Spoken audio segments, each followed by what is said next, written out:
Yadu, and the snake in the basket. In a small village nestled by the Ganges lived a young, curious boy named Yadu. His teacher was the wise Kautilya, a man whose lessons were not found in books, but in the world itself.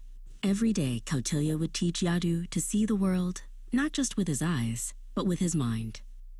One hot afternoon, a merchant with a silk turban and a cunning smile arrived in the village square. He carried a magnificent basket, woven with threads of gold and studded with shiny beads. "A wondrous surprise awaits inside," he called out. "A treasure beyond your wildest dreams, for just 1 coin." Yadu's heart thumped with excitement. A treasure. He ran to Kautilya, who was observing from the shade of the banyan tree. "Teacher, please, a coin." "The merchant has a magical treasure in his basket," he pleaded, his eyes shining with anticipation. Kautilya did not reach for his coin pouch. Instead, he looked at the ornate basket and then at the merchant. "Yadu," he said, his voice calm and steady, "a beautiful package does not always mean a worthy gift. Sometimes the most dazzling appearance hides the deepest danger." Yadu's face fell. He kicked at a loose stone on the ground. "But how can it be dangerous?" he mumbled. "The basket is so beautiful, and everyone wants to see what's inside. You are mistaken, teacher." "Let us not use our ears, but our eyes," Kautilya said softly, guiding Yadu behind a large potter's stall. "Watch the merchant.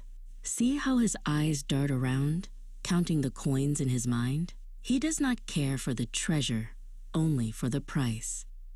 As the merchant collected another coin, the basket on the ground suddenly wobbled. A faint, dry hiss slithered through the air. The merchant's smile tightened, and he quickly placed a heavy hand on the lid, but Yadu saw the flicker of fear in his eyes. With a sudden crack, the lid flew open.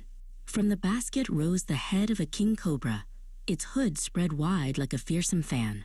Its black eyes glittered, and its forked tongue tasted the air. The crowd screamed and scattered, a wave of panic washing over the square.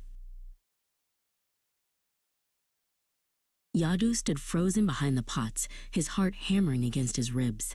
The beautiful basket held not a treasure, but a deadly threat. He looked up at Kautilya, his disappointment replaced by a chilling understanding.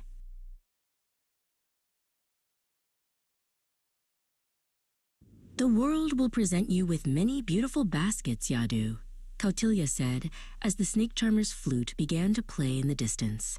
"A wise person does not fall for the glitter of the container. They learn to recognize the hiss of the snake hidden inside." Yadu nodded, the lesson coiled tightly in his memory forever.